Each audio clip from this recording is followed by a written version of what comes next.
Então, hoje, ainda no terceiro capítulo, né, do livro Paulo Estevão, em Jerusalém, nós lemos a metade do capítulo no último estudo e hoje nós vamos conseguir acabar, porque é mais ou menos o mesmo tanto que foi da última vez.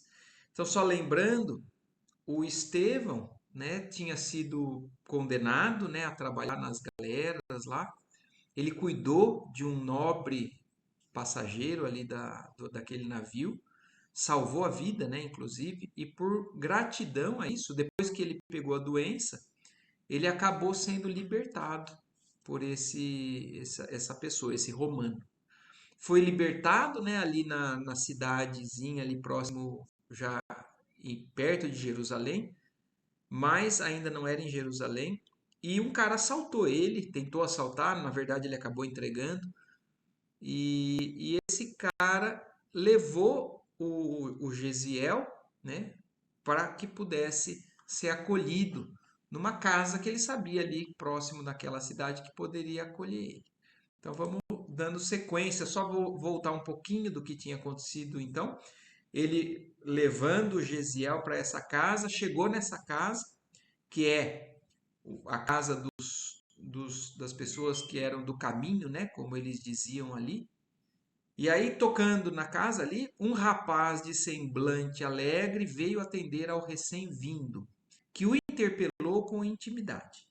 Urias, poderás dizer-me se Simão Pedro está? Ah, não, perdão, gente. Ele já tinha sido acolhido naquela casa, né? E o Urias, ele é um trabalhador da casa do caminho lá. E ele falou que nas condições do Gesiel, ele precisava ser levado para Jerusalém, aonde tinham condições melhores. E agora, então, Urias, que já é um trabalhador da casa do caminho, está chegando lá em Jerusalém. Então, olha agora por quem que ele está chamando. Porque até agora na nossa história, a gente está vendo figuras que a gente desconhece, mas na época, imediatamente ali, no tempo de Jesus Cristo, mas no ano um pouquinho além, né, da morte de Jesus, no ano 34. E agora, então, Urias chega nesse local em Jerusalém e pergunta por Simão Pedro. Então, nós agora já vamos ter contato com personagens direto do Evangelho, né, da Bíblia, que a gente ouve algumas histórias, e aqui agora a gente vai ter uma história mais aprofundada com relação a tudo isso. Então, ele pergunta para o Urias, que é o rapaz que recebeu ele, se Simão Pedro está. Então, é Pedro, né, ali. E aí o Urias responde: está sim. Poderás chamá-lo em meu nome? Vou já. E aqui então começamos agora a sequência. Acompanhado de Tiago, irmão de Levi, Simão apareceu e recebeu o visitante com efusivas demonstrações de carinho. Então, olha quem chegou, né, para receber o Gesiel. Acompanhado de Tiago. Então, Tiago, que já é um dos apóstolos, irmão de Levi. Levi é Mateus, né? O nome Levi e Mateus são a mesma pessoa, mas a gente conhece mais por Mateus, o Evangelho de Mateus, então o apóstolo Mateus. E Simão apareceu então junto com o Tiago, que era irmão de Levi. Efraim esclareceu o motivo da sua presença. Dois desamparados do mundo requeriam auxílio urgente. Então, só lembrando também que o Gesiel foi levado junto com outro que também estava com a mesma, padecendo do mesmo problema. Então, chegaram os dois ali, levados por esse irmão ali. Mas é quase impossível, atalhou Tiago. Estamos com 49 doentes acamados. Então o Tiago, quando viu que estava chegando mais doente, ele falou: Mas, gente, a gente já está acolhendo e cuidando, né, de 49 doentes ou necessitados ali na casa onde eles montaram em Jerusalém. Pedro esboçou um sorriso generoso e obtemperou. Ora, Tiago, se estivéssemos pescando, seria justo nos eximíssemos desse ou daquele dever que exorbitasse a esfera das obrigações inadiáveis de cada dia? junto da família, cuja organização vem de Deus, mas agora o Mestre nos legou o trabalho de assistência para todos os seus filhos no sofrimento. Quer dizer, olha o que o Pedro está falando. Se fosse em outro tempo, né, talvez a gente deixasse de fazer isso ou aquilo por conta de algumas outras obrigações, de algumas outras desculpas. Mas agora o Mestre nos legou o trabalho de assistência a todos os seus filhos no sofrimento. Então Pedro já tem realmente uma concepção totalmente diferente da dele, né, na época de quando ele conheceu Jesus. A gente tem que lembrar e entender que todos os apóstolos não se transformaram de imediato quando tiveram contato com Jesus. O próprio Pedro, se a gente lembra da história, né, que o Evangelho nos traz, ele no final, quando Jesus estava próximo a ser crucificado, ele mesmo titubeou. Ele negou Jesus 3 vezes e Jesus ainda avisou isso, para mostrar para ele quanto ele ainda também era falível, quanto ele ainda não era sólido, né, nas determinações. E por conta disso, Pedro passou por um processo muito complicado, né, de culpa, inclusive, né, daquilo que ele tinha feito. E isso fez com que ele também cada vez mais fosse se melhorando. Mas agora ele já. Porque assim, olha a postura do Tiago, que era um apóstolo, de falar: não, a gente tem um limite. E Pedro já não. Não, a gente não tem limite. O Jesus já nos mostra que a gente não tem como deixar ninguém de fora. Então, olha já como Pedro enxerga diferente a forma de lidar ali com aquela situação.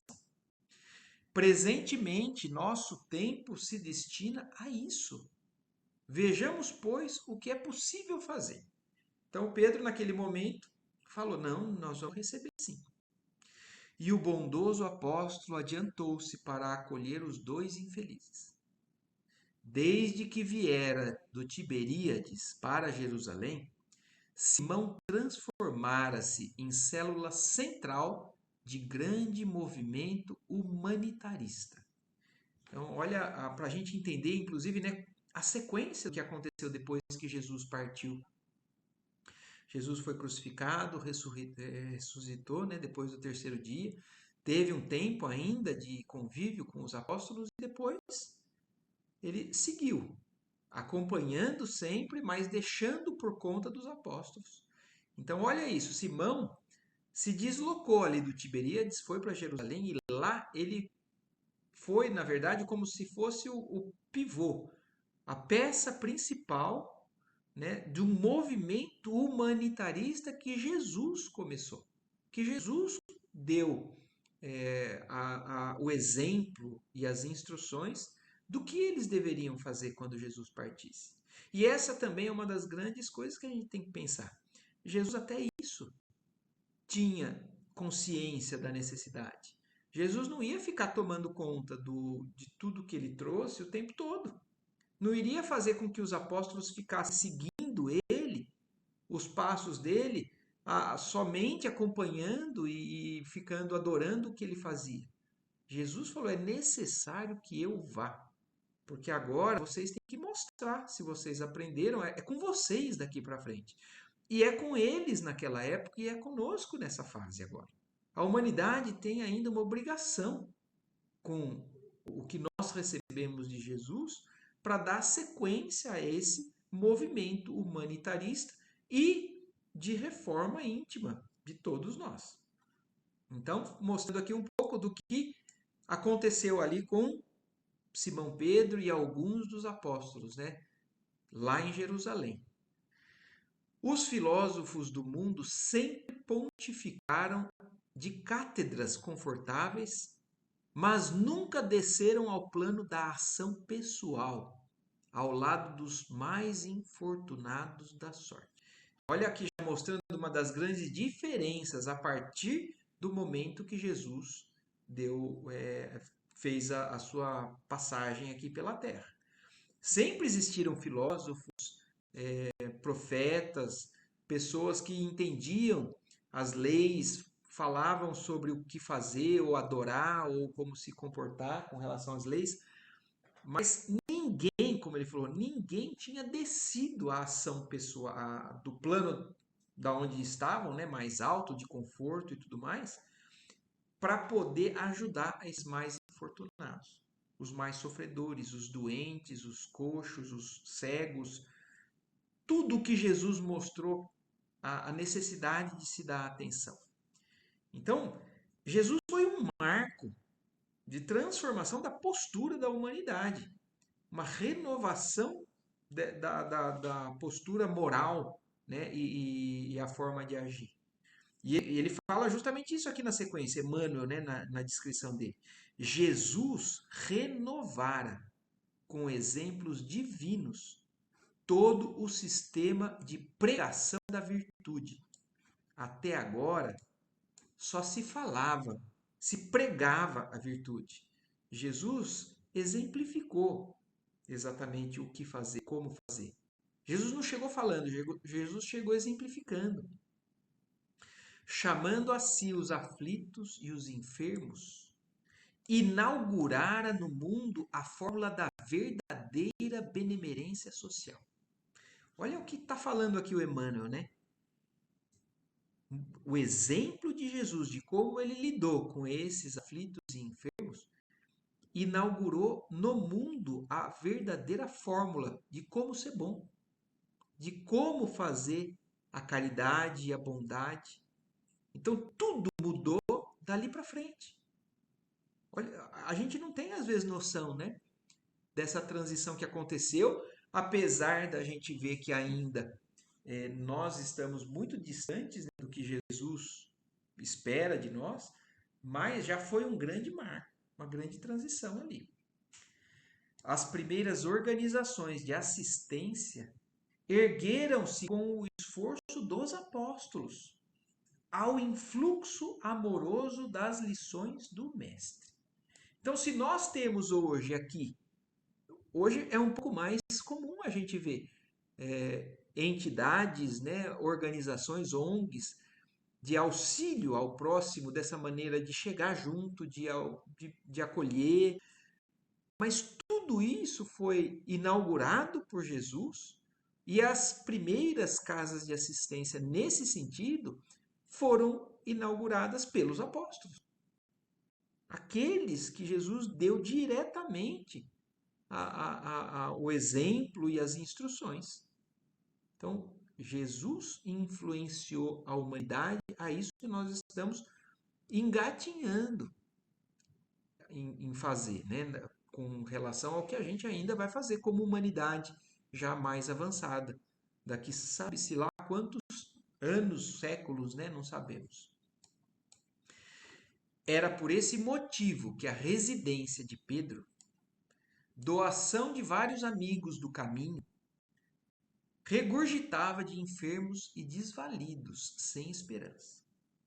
Eram velhos a exibirem úlceras asquerosas, procedentes de Cesareia, loucos que chegavam das regiões mais longínquas, conduzidos por parentes ansiosos de alívio, crianças paralíticas, da Idumeia, nos braços maternais, todos atraídos pela fama do profeta Nazareno, que ressuscitava os próprios mortos e sabia restituir tranquilidade aos corações mais infortunados do mundo. Então acabou se virando, né, esses grupos, né, que tiveram a influência do Cristo, acabaram sendo referência. A notícia se espalhava e todos aqueles que não tinham antes esperança buscavam esses locais para levar. Esses loucos, esses doentes, esses paralíticos vinham de toda a região buscar o auxílio ali naquele local. Isso me lembra um pouco até o que eu às vezes ouço acontecendo com relação à Fraternidade Sem Fronteiras ali, naquele sofrimento mais bruto, né, na África, e eles não tendo esperança nenhuma, quando vê que tem ali um local, um foco que pode trazer de alguma maneira alguma fonte de esperança, eles caminham quilômetros para poder levar a esses centros lá para poder serem acolhidos. E então tudo isso foi inaugurado pela influência de Jesus. Natural era que nem todos se curassem, o que obrigava o velho pescador a agasalhar consigo todos os necessitados com o carinho de um pai. A gente sabe que a cura, porque os apóstolos também adquiriram e aprenderam alguns poderes, né, de cura, de mediunidade, de oração, de energia, mas nós sabemos que nem todos estão prontos para ser curados, porque não depende só da intenção de cura. Nos estudos do livro de André Luiz, a gente viu já isso, né? A espiritualidade consegue agir naqueles que estão prontos para alguma mudança. Mas como ele fala assim, natural que a nem todos se curassem. Porque nem todos estão no mesmo patamar, né? De receptividade, de merecimento e tudo mais. E os apóstolos também não têm a mesma capacidade do Mestre, de Jesus. Então o que acontecia? Uns eram curados e iam embora, e outros não eram curados, e Pedro acolhia como um pai. Recolhendo-se ali com a família, era auxiliado particularmente por Tiago, filho de Alfeu, e por João. Mas em breve, Filipe e suas filhas instalavam-se igualmente em Jerusalém, cooperando no grande esforço fraternal. Então, olha aqui, 3 já apóstolos juntos com Simão Pedro, que a gente tem conhecimento, né? Tiago, João, evangelista, e Filipe, que depois com as suas filhas, então, acabaram se juntando a esse grupo. Outros a gente não tem notícia aqui, pelo menos nesse livro, do que estava acontecendo. Alguns estavam juntos naquele local, naquela casa onde Pedro era a peça principal ali, né?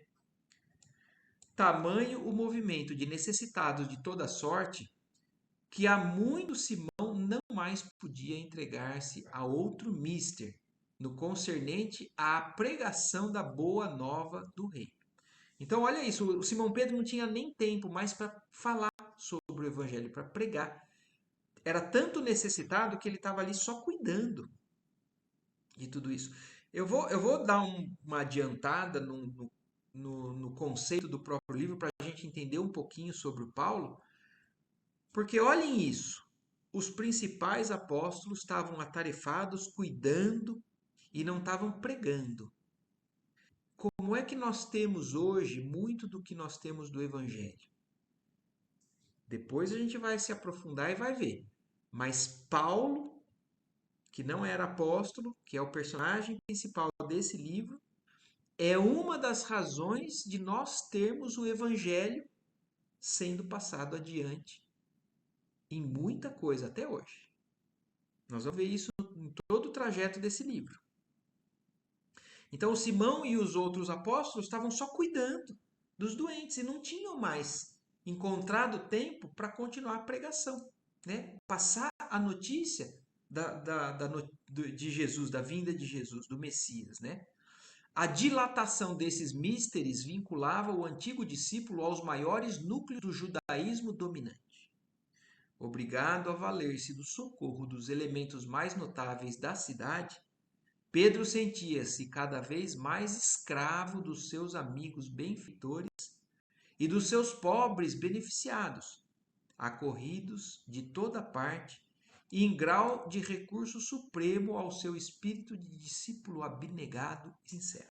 Então Pedro estava numa situação que ele estava meio nas mãos daqueles que ajudavam ele, que eram dos antigos religiosos, e dos beneficiados, que era o tempo todo dele, a atenção toda dele voltada para isso. Atendendo às solicitações confiantes de Efraim, providenciou para que ambos os enfermos fossem instalados na sua casa pobre. Gesiel ocupou o leito asseado e singelo, em estado de completa inconsciência, no delírio da febre que o prostrava. Suas palavras desconexas, entretanto, revelavam tão exato conhecimento dos textos sagrados que Pedro e João se interessaram de modo especial por aquele jovem de faces macilentas e tristes. Então, olha isso. Apesar de inconsciente, no delírio, ele falava sobre o que ele tinha dentro dele, né? Que era as escrituras. E Pedro e João, chamou a atenção de Pedro e João o quanto ele tinha conhecimento das escrituras sagradas do Velho Testamento. Então, começaram a dar uma atenção especial a tentar buscar, entender melhor o que ele falava, analisar a postura, né, e o próprio Gesiel. Mormente Simão passava longas horas entretido em ouvi-lo, anotando-lhe os conceitos profundos, embora filhos da exaltação febril. Quer dizer, ele ficava ali do lado do Gesiel, ouvindo os delírios, mas procurando prestar atenção, porque eram conhecimentos realmente de alguém que conhecia a fundo essas sagradas escrituras. Conhecimento que o Simão Pedro, de alguma maneira, também tinha, mas ele estava impressionado com o grau de conhecimento do Gesiel. E aí, passou-se o tempo, né? Decorridas 2 semanas exaustivas, Gesiel melhorou, reharmonizando as próprias faculdades para melhor analisar e sentir a nova situação. Afeiçoara-se a Pedro como um filho afetuoso ao legítimo pai, notando-lhe o carinho de leito em leito, de necessitado em necessitado. O moço hebreu experimentava deliciosa e íntima surpresa. Então, olha isso. Tanto Pedro passou a prestar atenção no Gesiel, por conta da postura dele, né, das características dele, como o próprio Gesiel, quando recobrou a consciência, né, começou a prestar atenção.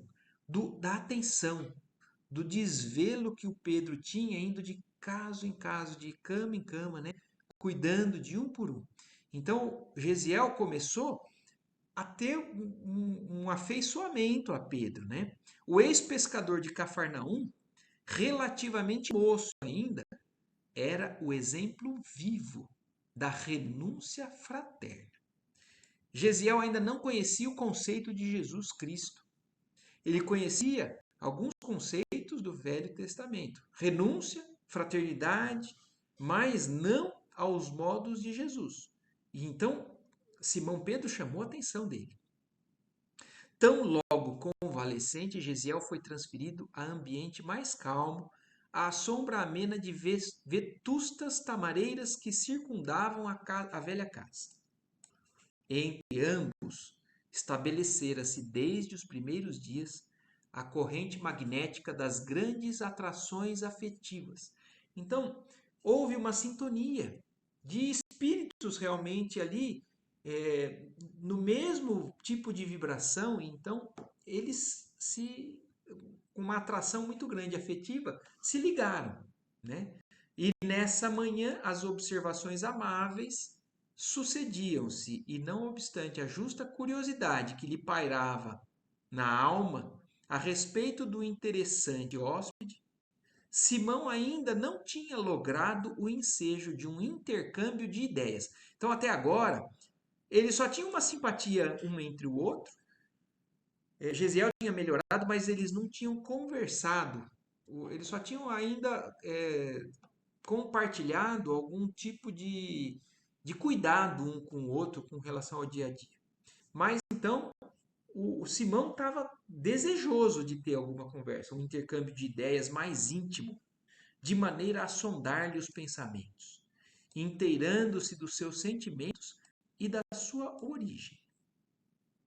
Ao sopro generoso da aragem matinal sob as árvores frondosas, o apóstolo criou ânimo e, a certa altura, depois de distrair o convalescente com alguns ditos afetuosos, buscou penetrar-lhe o mistério cuidadosamente.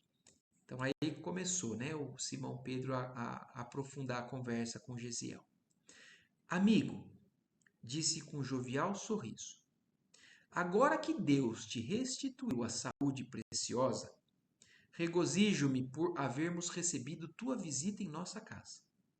Nosso júbilo é sincero, pois que, nos mínimos detalhes da tua permanência entre nós, revelaste a condição espiritual de filho legítimo dos lares organizados com Deus pelo conhecimento que tens dos textos sagrados.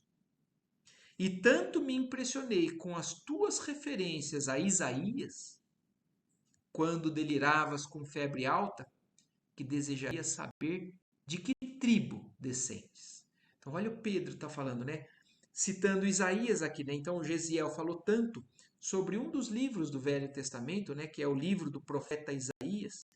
Gesiel conhecia tanto e falou tanto que é o que uma das coisas que chamou a atenção de Simão Pedro. E ele queria saber a procedência do Gesiel. Gesiel compreendeu que aquele amigo sincero, antes irmão carinhoso nas horas mais críticas da enfermidade, desejava conhecê-lo melhor, identificá-lo íntima e profundamente, com delicada argúcia psicológica. Achou justo e considerou que não devia desprezar o amparo de um coração verdadeiramente fraterno para o acendramento das próprias energias espirituais. Então, mas a gente tem que lembrar também de um detalhe, porque ele está percebendo o quão sincero era aquele desejo e o quão confiável era Pedro. Porque a gente tem que lembrar que o Gesiel foi libertado com o pedido de não se identificar, né? Porque ele falou assim: se souberem que eu te libertei, eu vou ter problema. E aí, só que nesse momento, o Gesiel identificou ali alguém realmente que merecia a conhecer a verdadeira história dele. E aí ele fala: meu pai era filho dos arredores de Sebaste e descendia da tribo de Issacar, esclareceu atencioso. E era tão altamente dedicado ao estudo de Isaías, então perguntou Simão Pedro, né, para o Gesiel.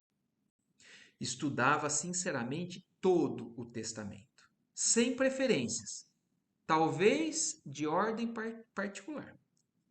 A mim, porém, Isaías sempre me impressionou profundamente pela beleza das promessas divinas de que foi portador, anunciando-nos o Messias. Então, olha, vamos prestar atenção no que está acontecendo. Para o Gesiel, Isaías era mais importante porque ele era encantado pelas belezas das profecias que ele carregava, principalmente com relação à anunciação do Messias, da vinda de um Messias, que é Jesus, e que ele não sabe que já veio. Então é isso, anunciando-nos o Messias, sobre cuja vinda tenho meditado desde a infância.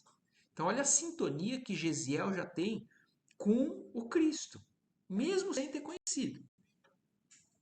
Simão Pedro esboçou um sorriso de viva satisfação e disse: então olha isso, porque aí, ó, o Simão Pedro vai dar uma notícia para ele. Mas não sabes que o Messias já veio? Gesiel teve um brusco sobressalto na cadeira improvisada. Que dizeis? Inquiriu ansioso. Nunca ouviste falar em Jesus de Nazaré? E aí o Gesiel não tinha ouvido falar, a não ser quando ele foi recebido na outra casa, né? Ali, antes de ser transferido para Jerusalém. Embora recordasse vagamente as palavras ouvidas de Efraim, declarou: nunca. Porque ele recebeu aquilo, né, naquela doença, no sofrimento, e então ele não estava com consciência exata. Ele recordava vagamente. E ele falou assim: nunca. Pois o profeta Nazareno já nos trouxe a mensagem de Deus para todos os séculos. E Simão Pedro, olhos acesos na chama luminosa dos que se sentem felizes ao recordar um tempo venturoso, falou-lhe da exemplificação do Senhor, traçando uma perfeita biografia verbal do Mestre Sublime. Então, olha isso. Aí, Simão Pedro, imagine, vamos nos colocar nesse momento no local ali, na situação de Simão Pedro. Ele tinha conhecido Jesus, Jesus tinha sido crucificado e seguiu. Então, ele vivia tempos difíceis, mas quando falava em Jesus, imagina, em toda aquela luta que ele estava enfrentando, falar e recordar de Jesus era dar de novo um fôlego, né, para a alma dele. Então ele se encheu de vida para contar para o Gesiel tudo sobre Jesus, né? Mas ele traçou ali naquele momento uma biografia verbal que resumia o que era o Messias que tinha vindo. E em traços de forte colorido, lembrou os dias em que o hospedava no seu tegúrio à margem do Genezaré. As excursões pelas aldeias vizinhas, as viagens de barca, de Cafarnaum aos sítios marginais do lago. Então ele começou a recordar tudo, aquilo que ele tinha vivenciado com Jesus que já tinha ido embora. Era de se lhe ver a emoção intraduzível da voz, a alegria interior com que rememorava os feitos e as prédicas junto ao lago marulhoso, acariciado pelo vento, a poesia e a suavidade dos crepúsculos vespertinos. A imaginação viva do apóstolo sabia tecer comentários judiciosos e brilhantes ao evocar um leproso curado, um cego que recuperava a vista, uma criancinha doente e prestes restabelecida. Então ele começou a reviver e contar, né, com extrema vivacidade aquilo para o Gesiel. Gesiel bebia-lhe as palavras, inteiramente empolgado, como se houvesse encontrado um mundo novo. A mensagem da boa nova penetrava-lhe o espírito desencantado como um bálsamo suave. Então imaginem também agora na pele de Gesiel, né? Gesiel que já era um exemplo do cristianismo sem conhecer Jesus. E agora tendo a notícia das bocas de Simão Pedro, né? Falando tudo, contando. Um ano atrás Jesus estava com eles ali. Eu não consigo nem imaginar o que é a sensação, né? Desse convívio, dessa história, de tudo isso que está acontecendo nesse momento aqui. E aí, quando Simão parecia prestes a terminar a narrativa, não pôde conter-se e perguntou: E o Messias? Onde está o Messias? Então o Gesiel ficou desesperado, né? Falou assim: Meu Deus, se ele está aqui, se está contando tudo isso, onde ele está? Há mais de um ano, exclamou o apóstolo, apagando a vivacidade com a lembrança triste. Foi crucificado aqui mesmo em Jerusalém, entre os ladrões. A gente não tem noção do que é o que aconteceu às vezes. É uma história que a gente ouve tão repetidas vezes, mas a gente não consegue entrar na real vibração de tudo o que aconteceu, né? Mas lendo isso, a gente começa a ter uma pontinha. Então, entrar nesses livros, nesses romances de Emmanuel, na descrição desses fatos, faz a gente, de certa forma, reviver aquilo que aconteceu. E então ele conta para Gesiel que Jesus foi crucificado. Em seguida passou a enumerar os martírios pungentes, as dolorosas ingratidões de que o mestre fora vítima, os ensinos derradeiros e a gloriosa ressurreição do terceiro dia. Depois falou dos primeiros dias do apostolado, dos acontecimentos do Pentecostes e das últimas aparições do Senhor no cenário sempre saudoso da Galileia distante. Então ele contou tudo, foi contando tudo para o Gesiel. Primeiro contou dos milagres, das coisas belas, mas depois contou do como a humanidade reagiu a ele e das consequências, inclusive depois desse convívio que Jesus teve com os apóstolos depois da ressurreição. Gesiel tinha as pupilas úmidas. Aquelas revelações sensibilizavam-lhe o coração como se houvesse conhecido o profeta de Nazaré. E ligando o perfil deste aos textos que retinha de cor, enunciou quase em voz alta, como se falasse consigo mesmo. Porque olhem isso, a gente que é interessante que a gente tenha o conhecimento dos textos sagrados. Isso talvez seja um despertar para que a gente vá no livro de Isaías, né? Porque Gesiel conhecia tudo isso do que Isaías tinha previsto e inclusive o que iria acontecer com Jesus. E agora Simão Pedro falou que veio e o que aconteceu também estava previsto ali no livro de Isaías. E aí então quando Gesiel percebe tudo isso se encaixando a tudo que ele sempre soube pela cultura da família, né, do pai dele, da mãe dele, agora se encaixando ao que estava narrando que tinha acontecido com esse que Simão Pedro tinha conhecido, olha isso, ele começa a recitar alguns versos do Velho Testamento que diziam exatamente o que estava agora se encaixando. E olha o que ele fala, né, do trecho do livro de Isaías.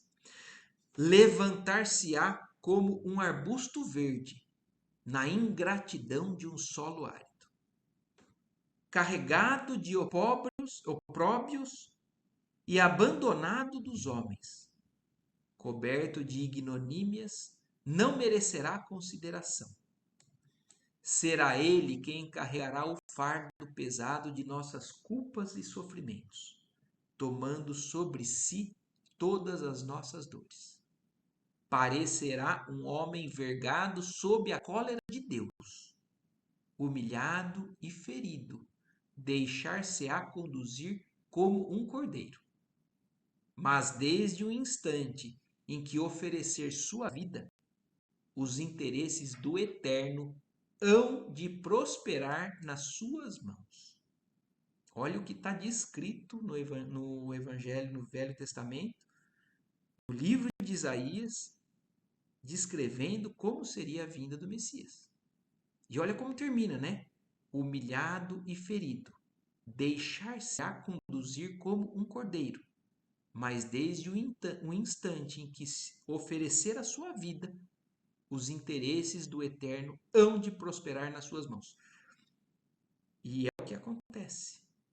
Jesus, sem nenhuma violência, sem revide, sem nenhum tipo de resistência, se deixa ser conduzido ao que os homens resolveram por ele, e a partir desse momento, tudo passou para as mãos dele. A humanidade hoje tem ele como a referência do Filho de Jesus, de Deus, do exemplo maior da divindade entre nós.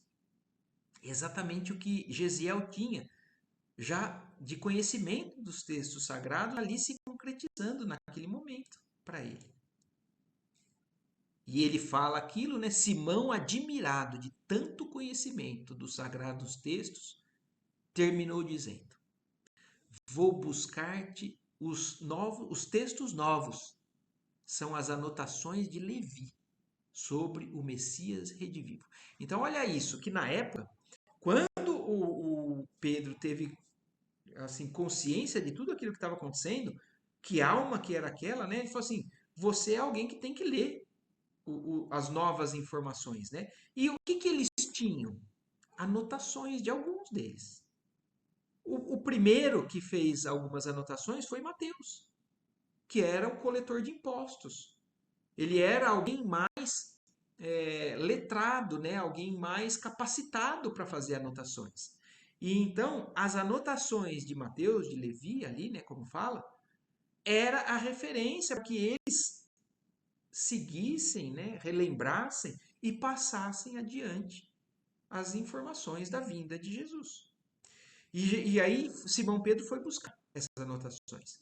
E em breves minutos o apóstolo lhe punha nas mãos os pergaminhos do Evangelho. Gesiel não leu, devorou. Assinalou em voz alta, uma a uma, todas as passagens da narrativa, seguido pela atenção de Pedro, intimamente satisfeito. Então, imagina, ele leu tudo na frente de Pedro e Pedro ficou ouvindo ele ler, né? Terminada a rápida análise, o jovem advertiu: encontrei o tesouro da vida. preciso examiná-lo com mais vagar. Quero saturar-me da sua luz, pois aqui presinto a chave dos enigmas humanos. E olha isso. Ele tem noção do tesouro que é isso. E nós não temos. A gente nunca teve consciência do quão importantes são esses textos. A gente acabou banalizando as informações do Evangelho e a maior parte de nós não conhece o Evangelho. A gente não lê, não procura estudar isso, que um espírito como Gesiel, naquele momento, viu, eu preciso beber de palavra por palavra que está escrito aqui. Porque aqui, como ele fala, né, eu presinto a chave dos enigmas humanos, de tudo. O que a humanidade padece, sofre, a solução está aqui. Quase em lágrimas, leu o Sermão da Montanha. O Sermão da Montanha, que é realmente um dos pontos do ápice, né, talvez, do Evangelho. O próprio Gandhi falou, né? Ele fala que se todo o Evangelho se perdesse, mas se preservasse o Sermão da Montanha, a gente teria praticamente tudo em nossas mãos do que Jesus veio nos trazer, né?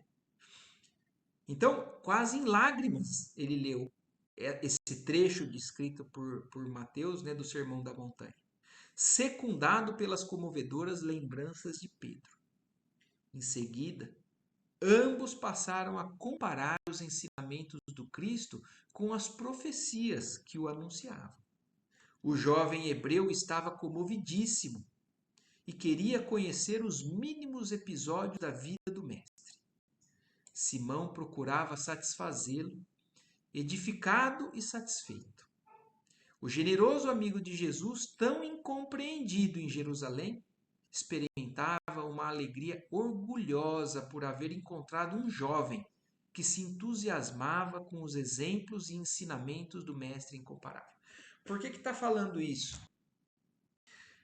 Os apóstolos, se Jesus encontrou dificuldade de passar a mensagem dele, os apóstolos na sequência, pior ainda, porque eles não tinham a mesma capacidade moral, né, e de força e de tudo que Jesus tinha, e a humanidade continuava endurecida da mesma maneira a essas informações. Então, o que Simão Pedro estava experimentando agora, nesse momento, era um êxtase. Porque ele falou, ele tão incompreendido em Jerusalém antes, né? Agora encontrou alguém que estava se entusiasmando e que ia pegar tudo aquilo e realmente tirar proveito. E não condenar, e não atacar, e não impor uma série de dificuldades para esses que estavam tentando somente passar adiante a mensagem do Messias. Desde que dei acordo de mim em vossa casa, disse Gesiel, verifiquei que participais de princípios que me não são conhecidos. Então, Gesiel estava observando a postura de Simão Pedro, né, naquele momento que falou, ele ia indo de leito em leito, ali cuidando de doente em doente. Falou assim, eu já prestei atenção que você tem uma forma, um princípio que até então eu não conheço entre os da minha raça. Mesmo que a gente conheça os textos sagrados ou tenham pessoas extremamente devotas a Deus, né, ao Criador, são princípios que são diferentes ao que eu estou acostumado. Tanta preocupação em amparar os desfavorecidos da sorte representa uma lição nova para a minha alma. Então Gesiel estava encantado. Fazia parte, de certa forma, do íntimo do Gesiel, mas não fazia parte do que ele costumava ver. E ele prestou atenção nisso. Então, a forma de Simão Pedro lidar ou se preocupar com esses sofredores era diferente. Os doentes que vos abençoam, qual o faço agora, são tutelados desse Cristo que eu não tive a ventura de conhecer. O Mestre amparava a todos os sofredores e nos recomendou que o mesmo fizéssemos em seu nome, esclareceu o apóstolo enfaticamente. Então ele falando assim, a gente age assim porque nosso mestre nos mostrou, ele fazia assim. Então nós estamos simplesmente tentando passar adiante a forma que nós aprendemos de relacionamento com a humanidade que Jesus fazia.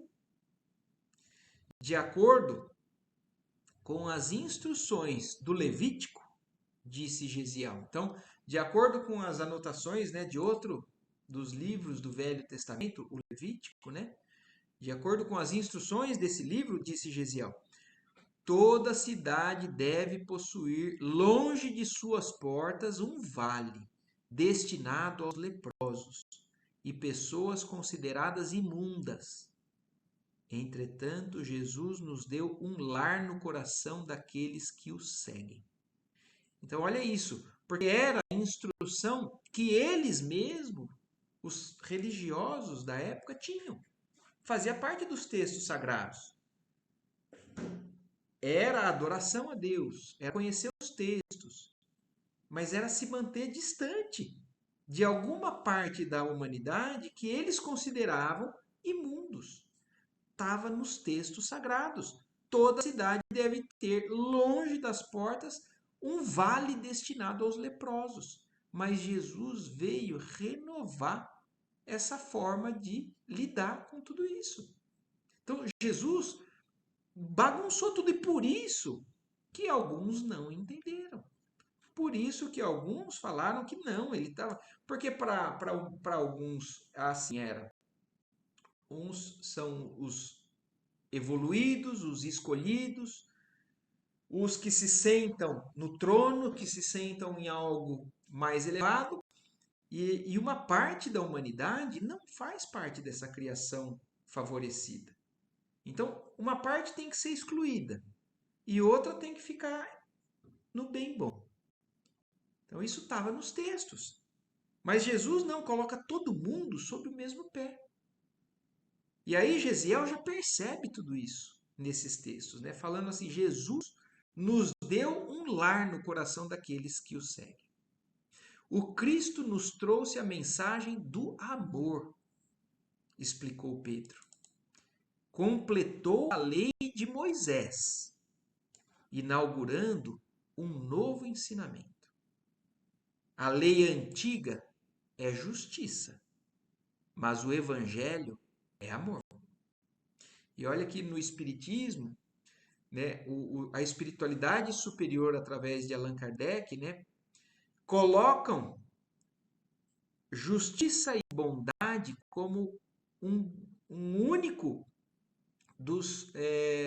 das particularidades dos atributos divinos. Então, olha, a lei antiga era a justiça. Deus é justo, mas era uma justiça justiceira, né? Era uma justiça que, na verdade, pisava naqueles que eles não concordavam. Mas Jesus acrescentou, como ele falou, o Cristo nos trouxe a mensagem de amor, completou a lei de Moisés. A lei antiga é justiça, mas o evangelho é amor. Então hoje não é nem só justiça e nem só amor. É amor e justiça. Jesus completou essa lei. Enquanto o código do passado preceituava o olho por olho, dente por dente, o Messias ensinou que devemos perdoar 70 vezes, 7 vezes. E que se alguém quiser tirar-nos a túnica, devemos dar-lhe também a capa. Muda tudo. Jesus veio, na verdade, mexer com a zona de conforto de todos aqueles que estavam realmente em condições de tranquilidade ali na encarnação. Então, os tiranos, os poderosos, aqueles que governavam, naquele momento eles seriam tirados do trono. Se ele colocasse todo mundo no mesmo pé de igualdade, que foi o que Jesus veio fazer, renovar esse conceito, a humanidade não entendeu. E aqueles que não estavam dispostos a amar, como ele veio trazer, acabaram crucificando, para que não pudesse, que não fizesse essa renovação. Só que um grande engano, né? Porque foi no momento em que eles crucificaram e condenaram o Cristo, é que todo mundo começou a dar valor ainda mais para tudo aquilo que ele falava. Principalmente porque depois Jesus mostrou que mesmo matando ele, a humanidade matando ele, ele mostrou que não existe a morte. Ele voltou, ele estava vivo ainda apesar da morte do corpo. Então, mostrando a continuação da vida e as consequências dessa continuação. E aí, então, Simão Pedro contando tudo isso para ele, né? Gesiel sensibilizou-se e chorou. Aquele Cristo amoroso e bom, suspenso na cruz da ignomínia humana, era a personificação de todos os heroísmos do mundo. Como se aliviava ao analisá-lo. Sentia-se bem por não haver reagido contra o despotismo de que fora vítima. Então, olha isso, ele, o Gesiel, naquele momento, do pai, de tudo aquilo que aconteceu com ele já tinha essa bagagem espiritual, né? Ele tinha intimamente que a postura dele deveria ser aquela que ele fez. Mas agora ele tinha confirmação de que ele estava certo da maneira que ele reagiu. Sentia-se bem por não haver reagido contra o despotismo de que ele fora vítima. Cristo era o Filho de Deus e não desdenhara o sofrimento. Seu cálice transbordara e Pedro lhe fazia sentir que, nos instantes mais acerbos, aquele mestre desconhecido e humilde no mundo sabia transmitir a lição da coragem, da renúncia e da vida. Como exemplo do seu amor, ali estava aquele homem simples e carinhoso, que lhe chamava irmão, que o acolhia como pai dedicado. Então, olha isso, né? E a comprovação maior de tudo isso era exatamente o exemplo de Simão Pedro, que Simão estava passando para ele. Aquele homem simples, carinhoso, que chamava ele de irmão, sem ele ser irmão de sangue, né? Tratando ele como se fosse pai dele. Então, aquilo tudo para o Gesiel era a confirmação de tudo aquilo que ele acreditava intuitivamente que ele estava no caminho certo, mas agora ele tinha confirmação. O rapaz lembrou seus últimos dias em Corinto e chorou longamente. Foi aí que, abrindo o coração, tomou as mãos de Pedro e contou-lhe toda a sua tragédia, sem nada omitir e rogando-lhe conselhos. Então, naquele momento, aí o Gesiel começou a lembrar, né, de tudo que ele tinha passado até ali. Ele só tinha contado de onde ele vinha, mas agora ele contou a história inteira para o Pedro. Contou o que aconteceu com o pai, o que aconteceu com a irmã, o que aconteceu com ele, e pedindo conselhos para o Pedro. Falar, e o que eu faço agora? Eu era para estar morto, não estou. Fui libertado, passei por tudo isso, meu pai morreu, minha irmã está perdida pelo mundo. O que eu faço? Finalizando a narrativa, acrescentou comovido. Revelaste-me a luz do mundo.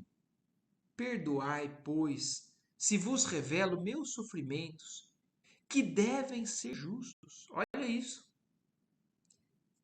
Além de tudo, ele está pedindo desculpa para o Pedro, né? Falou assim: você me trouxe a luz e eu estou te falando tudo de sofrimento da minha vida. E esses sofrimentos, olha isso, devem ser justos.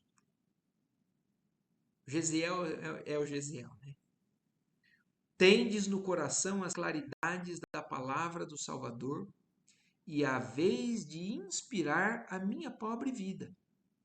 O apóstolo abraçou e murmurou: julgo prudente guardares o anonimato, pois Jerusalém regurgita de romanos e não seria justo comprometer o generoso amigo que te restituiu a liberdade. Olha isso, primeira recomendação do Pedro. Mantenha-se realmente no anonimato com relação a tudo isso que você me contou. Primeiro, porque está cheio de romano em Jerusalém. E segundo, porque não seria justo você comprometer quem realmente te deu a vida de novo, né? Teu caso, entretanto, não é novo, meu amigo. Estou nesta cidade há quase um ano, e por estes leitos singelos têm passado as mais singulares criaturas. Eu, que era um paupérrimo pescador, tenho adquirido ampla experiência no mundo nestes poucos meses. A estas portas têm batido homens esfapados que foram políticos importantes, mulheres leprosas que foram quase rainhas. Em contato com a história de tantos castelos desmoronados, no jogo das vaidades mundanas, agora reconheço que as almas necessitam do Cristo acima de tudo. Essas explicações singulares constituíam conforto para Gesiel, que interrogou agradecido. Que achais que vos poderia... Não. E achais que vos poderia servir em alguma coisa? Eu que era cativo dos homens, desejaria escravizar-me ao Salvador, se soube viver e morrer por todos nós. Então, olha agora, o Gesiel está se entregando, né? Pedindo para que ele, se ele pudesse trabalhar ali junto com eles, né? Ou trabalhar em nome do Cristo, né? E aí Simão responde: serás meu filho doravante. Exclamou Simão num transporte de júbilo. E já que preciso reformar-me em Cristo, como me chamarei? Perguntou Gesiel com os olhos fulgurantes de alegria. O apóstolo refletiu algum tempo e falou: para que não te esqueças da Acaia, onde o Senhor se dignou a buscar-te para o seu ministério divino, eu te batizarei no credo novo com o nome grego de Estevão. Então aqui a gente vê o porquê, né, de Estevão. Foi Pedro, Simão Pedro, que batizou ele, dizendo o seu nome grego, né, de onde ele vinha ali da Acaia. Então ele falou: não vamos, você não é mais Gesiel. Gesiel mesmo que pede, né? Pergunta: por que nome então eu vou me identificar? E aí Pedro fala: pelo nome grego de Estevão. Consolidaram-se ainda mais os laços de simpatia que os aproximavam desde o primeiro instante. E o moço jamais olvidaria aquele encontro com o Cristo, à sombra das tamareiras aureoladas de luz. Durante um mês, Gesiel, agora conhecido por Estevão, absorveu-se no estudo de toda a exemplificação e ensinos do Mestre, que não chegara a conhecer de modo direto. A casa dos apóstolos em Jerusalém apresentava um movimento de socorro aos necessitados cada vez maior, requerendo vasto coeficiente de carinho e dedicação. Eram loucos a chegarem de todas as províncias, anciães abandonados, crianças esquálidas e famintas. Não só isso. À hora habitual das refeições, extensas filas de mendigos comuns imploravam a esmola da sopa. Acumulando as tarefas com ingente sacrifício, João e Pedro, com o concurso dos companheiros, haviam construído um pavilhão modesto, destinado aos serviços da igreja, cuja fundação iniciavam para difundir as mensagens da Boa Nova. A assistência aos pobres, entretanto, não dava tréguas ao labor das ideias evangélicas. Foi quando João considerou irrazoável que os discípulos diretos do Senhor menosprezassem a sementeira da palavra divina e despendessem todas as possibilidades de tempo no serviço do refeitório e das enfermarias. Então, olha isso, foi João quem percebeu que ali eles não podiam menosprezar a importância de passar adiante a informação, continuar falando sobre Jesus, não só agindo como ele. Então, João percebeu essa possibilidade de não gastar o tempo todo em comida e cuidados com os doentes, visto que dia a dia multiplicava o número de doentes e infelizes que recorriam aos seguidores de Jesus como a última esperança para os seus casos particulares. Havia enfermos que batiam à porta, benfeitores da nova instituição que requeriam situações especiais para os seus protegidos, amigos que reclamavam providências a favor dos órfãos e das viúvas. Então, cada vez mais aumentava o trabalho para eles ali, né? E na primeira reunião da igreja humilde, Simão Pedro pediu então que nomeassem 7 auxiliares para o serviço das enfermarias e dos refeitórios. Resolução que foi aprovada com geral aprazimento. Entre os 7 irmãos acolhidos, Estevão foi designado com a simpatia de todos. Então, a primeira organização com relação a isso, né, aconteceu então numa reunião ali. O Gesiel já fazia parte desses designados para serem os cuidadores, né, dessas funções. Começou para o jovem de Corinto uma vida nova. Aquelas mesmas virtudes espirituais que iluminavam a sua personalidade e que tanto haviam contribuído para a cura do patrício, que o restituíra à liberdade, difundiam entre os doentes e indigentes de Jerusalém os mais santos consolos. Então imaginem isso, né? Se Gesiel já era um exemplo antes do conhecimento de Jesus, da mensagem de Jesus, imaginem agora que ele tinha esse conhecimento. O quanto que ele não era realmente uma luz ali no meio, né, daquele trabalho todo. Grande parte dos enfermos, recolhidos ao casarão dos discípulos, recobraram a saúde. Velhos desalentados encontravam bom ânimo sob a influência de sua palavra inspirada na fonte divina do Evangelho. Mães aflitas buscavam-lhe o conselho seguro.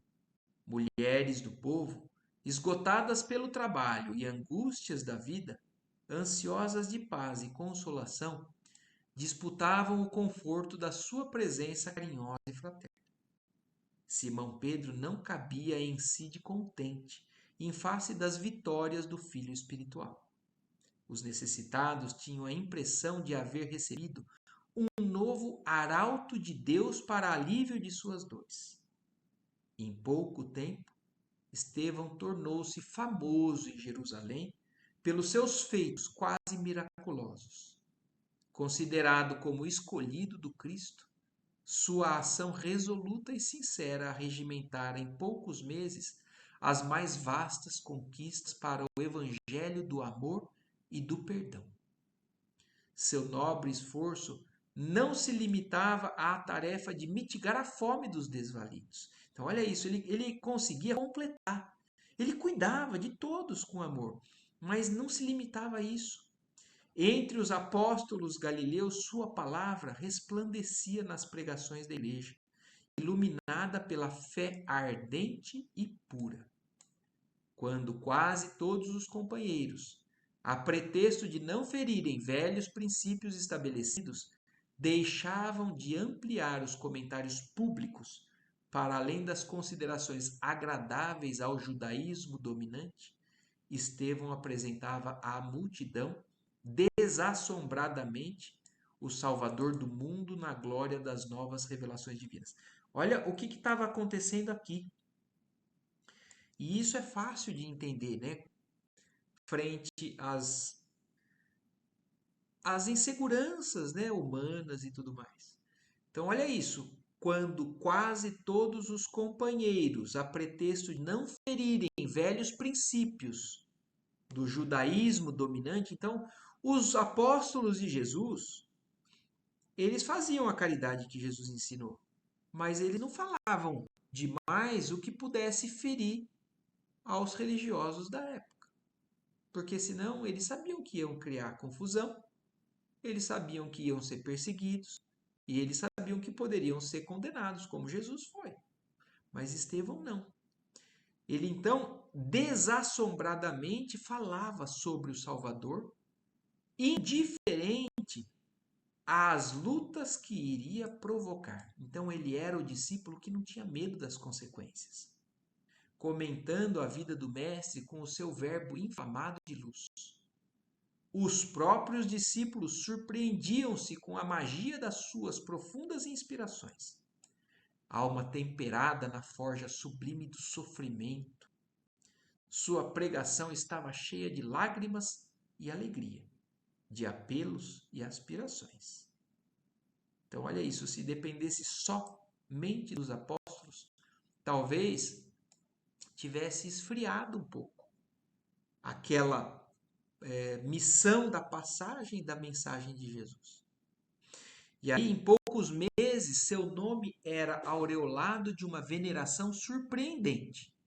E ao fim do dia, quando chegavam as orações da noite, o moço de Corinto, ao lado de Pedro e João, falava das suas visões e das suas esperanças, cheio do espírito daquele mestre adorável que, através do seu evangelho, lhe semeara no coração as estrelas abençoadas de um júbilo infinito.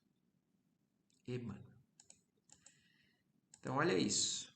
Acabamos.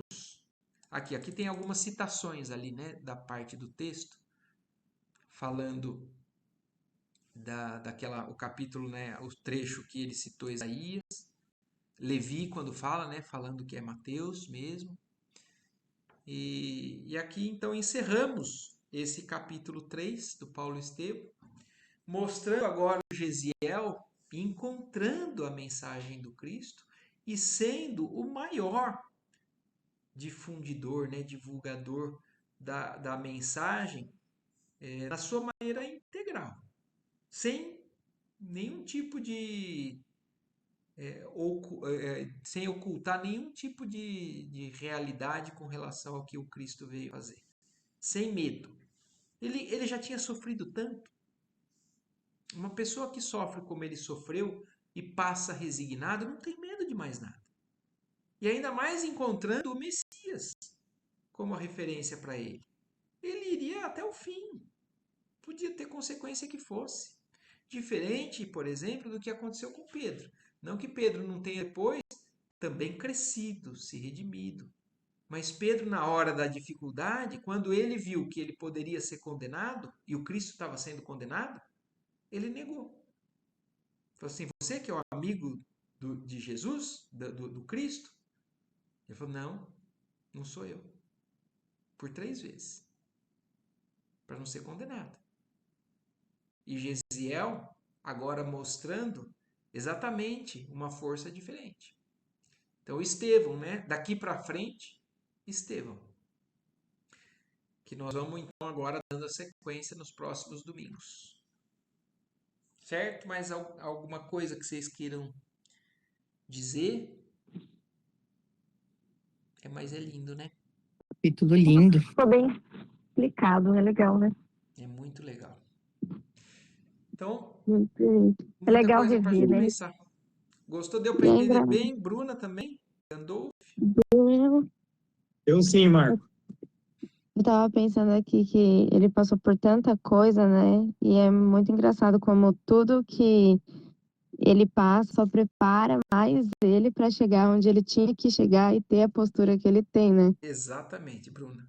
Ele era como se fosse um preparado para isso mesmo, né? São almas. E vocês vão ver que Paulo, de certa forma, é a mesma coisa. Vocês vão ver o que Paulo era e como o Cristo confia nele para ele fazer o que ele fez. Tudo é como se fosse uma preparação de vasos escolhidos, como o próprio Cristo fala, né?